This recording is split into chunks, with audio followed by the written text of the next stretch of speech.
Then Jesus spoke to the multitudes and to his disciples, saying, The scribes and the Pharisees sat on Moses' seat.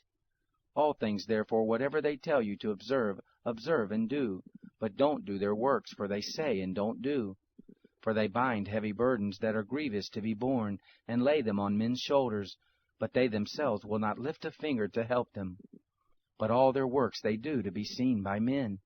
They make their phylacteries broad, enlarge the fringes of their garments, and love the place of honor at feast, the best seats in the synagogues, the salutations in the marketplaces, and to be called Rabbi, Rabbi by men. But don't you be called Rabbi, for one is your teacher, the Christ, and all of you are brothers. Call no man on the earth your father, for one is your Father, he who is in heaven. Neither be called masters, for one is your Master, the Christ. But he who is greatest among you will be your servant. Whoever will exalt himself will be humbled, and whoever will humble himself will be exalted. Woe to you, scribes and Pharisees, hypocrites! For you devour widows' houses, and as a pretense you make long prayers. Therefore you will receive greater condemnation. But woe to you, scribes and Pharisees, hypocrites! Because you shut up the kingdom of heaven against men. For you don't enter in yourselves, neither do you allow those who are entering in to enter. Woe to you, scribes and Pharisees, hypocrites!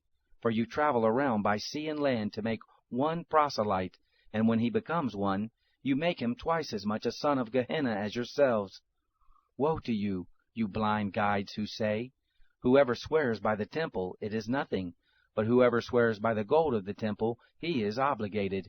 You blind fools! For which is greater, the gold or the temple that sanctifies the gold? Whoever swears by the altar, it is nothing, but whoever swears by the gift that is on it, he is obligated. You blind fools! For which is greater, the gift or the altar that sanctifies the gift? He therefore who swears by the altar swears by it, and by everything on it. He who swears by the temple swears by it, and by him who is living in it.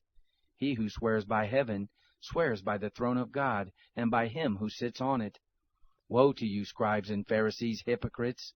For you tithe mint, dill, and cumin, and have left undone the weightier matters of the law, justice, mercy, and faith. But you ought to have done these, and not to have left the other undone. You blind guides, who strain out a gnat, and swallow a camel. Woe to you, scribes and Pharisees, hypocrites! For you clean the outside of the cup and of the platter, but within they are full of extortion and unrighteousness. You blind Pharisee, first clean the inside of the cup and of the platter, that the outside of it may become clean also. Woe to you, scribes and Pharisees, hypocrites!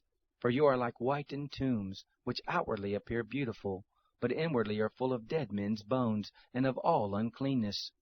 Even so you also outwardly appear righteous to men, but inwardly you are full of hypocrisy and iniquity. Woe to you, scribes and Pharisees, hypocrites!